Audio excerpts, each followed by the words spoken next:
तो जैसे ही उन्होंने यहाँ पे आके पैलेस में चेक किया तो बोले कि ये जो है फ्रॉड है, आपके साथ स्कैम हो गया है, ऐसा असल में कोई बुकिंग हुआ नहीं है। मैं ये जानना चाहता था कि इनके नाम के ऊपर स्कैम हो रहा है और इनको कोई फर्क पड़ रहा है या नहीं गोल्डन पैलेस को। तो क्या गोल्डन पैलेस की तरफ से भी कोई कंप्लेंट है? तो यहाँ जो प्रशासन की तरफ से मुझे लैप्सेस नजर आते हैं कि आप ठीक है, अब अगर पकड़ रहे हैं चीजों को तो ठीक है, लेकिन आपको थोड़ा बैंकिंग सेक्टर के साथ भी जो है तालमेल बिठाना पड़ेगा। जी, मैं रवनीत जोशी हूँ और मैं यहाँ पूरी जो है श्री जगन्नाथ जी के दर्शन करने आया था यहाँ पे एज अ टूरिस्ट, और अपनी फैमिली और पेरेंट्स के साथ आया था। तो आने से पहले मैंने यहाँ पे जो है गोल्डन पैलेस होटल या ऑनलाइन सर्च किया और इस पे 2 रूम्स 2 दिन के लिए बुक किया था, 15, 16 और 17 के लिए। और उसके लिए मैंने ऑनलाइन जो पेमेंट भी था इनका नंबर के ऊपर वो पेमेंट किया, कुछ 12,000 के करीब हमने पेमेंट कर दिया उसके ऊपर। और लेटर ऑन वो आदमी दोबारा मेरे से जो मेरे साथ इनकी वेबसाइट पे मिला मुझे, जिसने अपना नंबर दिया जिसपे हमारी कम्युनिकेशन हो रही थी, उसने पहले होटल के रूम्स की फोटोग्राफ शेयर की, डिटेल शेयर की, सारा बिल्कुल ओरिजिनल की तरह। तो जैसे ही मैंने पेमेंट उसको कर दिया तो प्रॉपर इनवॉइस भी उसने मेरे साथ शेयर किया, जो मैंने आपको प्रोवाइड कर दिया है। इनवॉइस गोल्डन पैलेस का था, उसके ऊपर प्रॉपर जीएसटी नंबर मेंशन है, इनवॉइस नंबर मेंशन था, टैक्सिंग जीएसटी वगैरह कितना कटा क्या, सब कुछ पूरा प्रोफेशनली ओरिजिनल सब शेयर किया उसने। तो मैंने एक फ्रेंड है पुरी में, तो उनको रिक्वेस्ट किया कि एक बार वेरीफाई कर लीजिए होटल वगैरह बुक हो गया है, कहीं मुझे ओल्ड एज पेरेंट्स के साथ आना है तो कोई दिक्कत ना हो जाए। तो जैसे ही उन्होंने यहाँ पे आके पैलेस में चेक किया तो बोले कि ये जो है फ्रॉड है, आपके साथ स्कैम हो गया है, ऐसा असल में कोई बुकिंग हुआ नहीं है। तो बड़ा स्ट्रेंज था। तो मैंने उसके तुरंत बाद ही ऑल्टरनेटिव अरेंजमेंट किया, अपने फ्रेंड के थ्रू ही कोई बुकिंग किया, क्योंकि अगर पेरेंट्स के साथ यहाँ पे आके मुझे पता लगता कि ऐसे प्रॉब्लम है तो बड़ी दिक्कत हो सकती थी। तो तुरंत ही मैंने कोई और अरेंजमेंट किया और आज पूरी पहुंचने के बाद मैंने यहाँ पे मुलाकात की इनके मैनेजर से। मैं ये जानना चाहता था कि इनके नाम के ऊपर स्कैम हो रहा है और इनको कोई फर्क पड़ रहा है या नहीं गोल्डन पैलेस को। तो क्या गोल्डन पैलेस की तरफ से भी कोई कंप्लेंट है? तो इन्होंने बताया कि ऐसा सिर्फ गोल्डन पैलेस के साथ नहीं, पुरी में अमूमन सभी बड़े होटल्स के नाम को इस्तेमाल करके ऐसा स्कैम बहुत सारे लोगों के साथ किया जा रहा है। तो मैंने कहा कि इसके बारे में आप कुछ करते क्यों नहीं है? तो बोले हमने 2021, 2022, 23 में सैकड़ों कंप्लेंट्स जो है यहाँ के साइबर क्राइम डिपार्टमेंट को दे रखी है, लेकिन साइबर क्राइम डिपार्टमेंट की तरफ से आज तक कोई इस मामले में कार्रवाई जो है पूरे सही तरीके से नहीं की जा रही है, जिसके चलते स्कैमर्स जो है उनका स्कैम करने का जो तरीका है दिन ब दिन बढ़ता जा रहा है।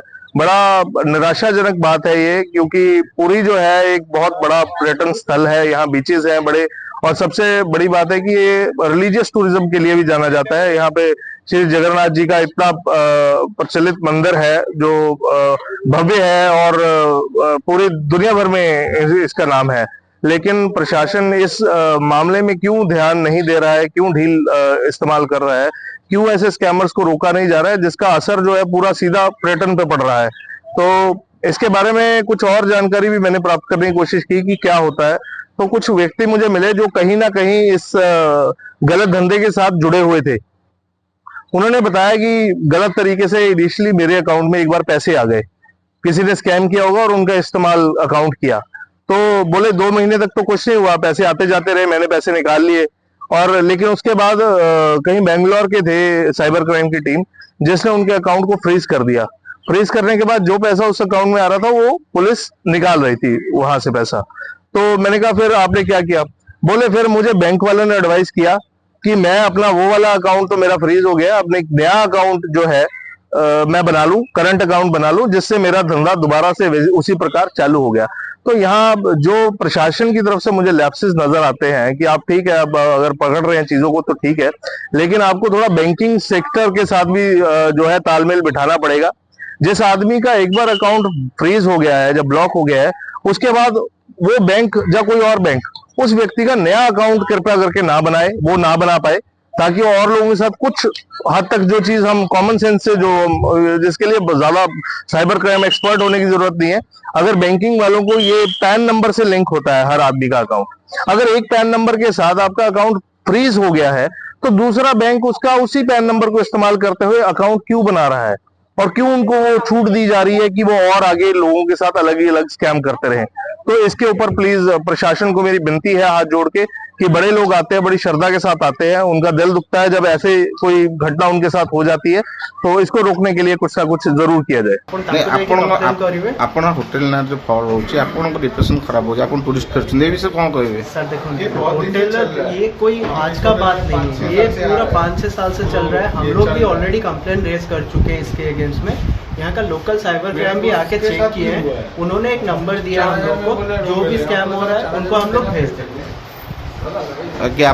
ऑलरेडी गूगल में भी हम लोग का साइड में हम लोग बंद कर दिए। गूगल में हम लोग का जो साइट है उसमें मेंशन है कि उसमें पूरा रिटर्न है कि आप ये नंबर है, ये जो साइट है, और ये साइट बंद होता है, दूसरे दिन तीसरा साइट खुल जाता है। इसके अगेंस्ट में कौन क्या करेगा ये हम लोग कैसे बताएंगे? हम लोग तो नॉर्मल आदमी। कितने complaint complain minimum 500 to 600 complain already raise. कौन किसी एक्शन होची, कौन एक्शन नहीं चिंता एक्शन हम लोग साइबर क्राइम में हम लोग तो कुछ एक्शन नहीं ले पाएंगे ना, इसमें हम लोग का इन्वॉल्वमेंट नहीं है। हम लोग भी ऐसे मतलब फंस रहे हैं स्कैम में। इसमें हम लोग जो भी है साइबर क्राइम के थ्रू में लोकल पुलिस स्टेशन ऐसे ही हम लोग जाते हैं, वो लोग जो मतलब एक्शन लेते हैं। बैंकिंग को भी हम लोग भेजते हैं, बट यहाँ का बैंकिंग जो है आप यहाँ पे सर्च करोगे वो दिखाएगा बाहर का, कहीं पे गुजरात या कहीं पे, वहाँ पे सही होता है।